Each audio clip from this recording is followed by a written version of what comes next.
Busco un lugar para vivir y descansar, donde no hace falta ni llamar. Pan de vida. El alimento espiritual que traigo para hoy lo he titulado Entendiendo nuestros derechos como hijos. Hermanos, nuestra responsabilidad como hijos de Dios es creer y confiar plenamente en sus promesas y permanecer firmes en los derechos que hemos recibido, que hemos adquirido, ese derecho legal de ser hijos de Dios, de poder llamarnos hijos de Dios cuando nacimos de nuevo.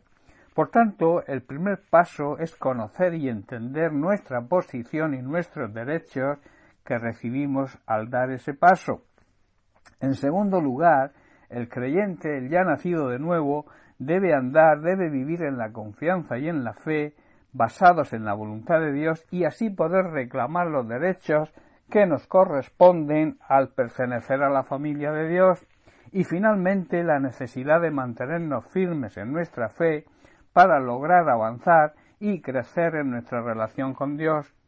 Debemos saber que las pruebas juegan un papel muy importante en ese avance, en ese crecer, en nuestra, madurez espiritual, en la formación de nuestro carácter a imagen de Jesucristo, y también van a fortalecer nuestra fe.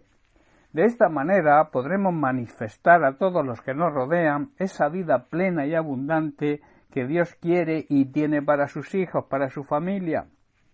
Como hijos de Dios, a partir del nuevo nacimiento, tenemos unos derechos legales que necesitamos conocer. Pero surge la pregunta, ¿cómo vamos a sacar provecho de esos derechos si no los conocemos? Hay una verdad, central en este plan. ¿Cómo vamos a sacar provecho de esos derechos si no los conocemos?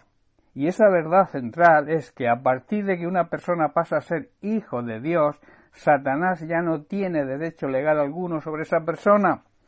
En Colosenses capítulo 1, verso 13, Pablo declara, el cual Jesucristo nos ha librado de la potestad, o sea, del poder legal de las tinieblas, y nos ha trasladado al reino de su amado Hijo. Vemos en otra traducción, más amplificada de este versículo, dice, Dios nos rescató del poder ejercido del reino de las tinieblas, donde reina y gobierna Satanás, y nos dio ciudadanía, o sea, nos dio una nueva identidad en su reino, por lo que su Hijo Jesucristo hizo por nosotros aquí sobre la tierra. Dejamos nuestra identidad de ser hijos de Satanás y adquirimos la identidad de ser hijos de Dios. Esta afirmación no es mía. En Juan capítulo 8, verso 44, Jesús les dijo a los fariseos y a los religiosos de la época, vosotros sois de vuestro padre el diablo, y los deseos de vuestro padre queréis hacer. Y en la carta primera de Juan, el apóstol también declara en el capítulo 3, los versículos del 7 al 10, también declara esto.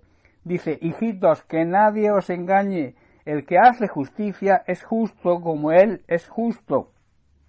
El que practica el pecado es del diablo, que quiere decir es hijo del diablo, porque el diablo peca desde el principio. Para esto apareció el Hijo de Dios, para deshacer las obras del diablo. Verso 9. Todo aquel que es nacido de Dios no vive en pecado, no practica el pecado, no tiene el pecado como una práctica habitual. Dice, porque la simiente de Dios permanece en él y no puede pecar porque es nacido de Dios. Y el verso 10, en esto se manifiestan los hijos de Dios y los hijos del diablo. Todo aquel que no hace justicia y que no ama a su hermano no es de Dios. Con la obra de Jesucristo, nuestro Dios Todopoderoso nos devuelve, nos hace recuperar los derechos legales perdidos en el Edén. Cuando Adán pecó, le entregó ese derecho a Satanás. Ninguna persona puede andar confiadamente en la verdadera vida espiritual hasta que conozca su posición, su derecho legal en Cristo. Este derecho legal que perdimos por el pecado lo restableció Cristo con su muerte y su resurrección. Los derechos que dan esta posición se reciben por la gracia de Dios y se manifiestan en nosotros cuando creemos. Vamos a ver y vamos a analizar estos derechos. Hoy veremos el primero, que es la redención. Redimir significa comprar la esclavitud de alguien pagando un precio.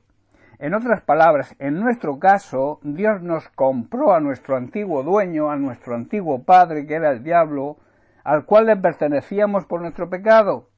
Esa redención, ese rescate de Dios para el hombre fue completo, fue absoluto, fuimos ganados de nuevo por Dios mediante un gran precio. En Juan capítulo 3, versículos 16 y 17, Jesús dijo, porque de tal manera amó Dios al mundo, en otras palabras, tanto amó y ama Dios a este mundo, a este ser humano, que ha entregado a la muerte a su Hijo unigénito, para que todo aquel que en él cree no se pierda, mas tenga vida eterna. Y el verso 17 dice, porque no envió Dios a su Hijo al mundo para condenar al mundo, sino para que el mundo sea salvo por medio de él. La redención, la salvación, fue el plan de Dios para la humanidad. La religión es el plan del hombre. Jesucristo hoy es el plan de Dios para la salvación de todo ser humano. El costo de la redención para Dios fue altísimo. La sangre, la vida derramada de su Hijo unigénito Jesucristo. En 1 de Pedro 1:18 leemos, sabiendo que fuisteis rescatados de vuestra vana manera de vivir, o sea, de vuestra vida de pecado, la cual recibisteis de vuestros padres, no con cosas corruptibles como oro o plata, sino mirad con qué precio se pagó, sino con la sangre preciosa de Cristo, como de un cordero sin mancha y sin contaminación. En Romanos 6:23, Pablo asegura que la paga del pecado es muerte, y aquí está hablando de muerte espiritual, está hablando de condenación eterna. Dice, mas la dádiva, el regalo, dádiva significa regalo, el regalo de Dios es vida eterna en Cristo Jesús nuestro Señor. Hermanos, toda la condición desfavorable del hombre por el pecado ha sido sustituida, hecha favorable, espiritualmente hablando, por medio de Jesucristo. Ahora somos hijos de Dios y tenemos vida eterna, ya que hemos sido regenerados, hemos nacido de nuevo por el poder del Espíritu Santo y hemos adquirido esa nueva identidad de hijos de Dios mediante el pago, mediante la redención, el rescate por medio de la vida y de la sangre preciosa de nuestro Señor y Salvador Jesucristo. Amén. Bien, pues un abrazo para todos y una bendición grande del Padre.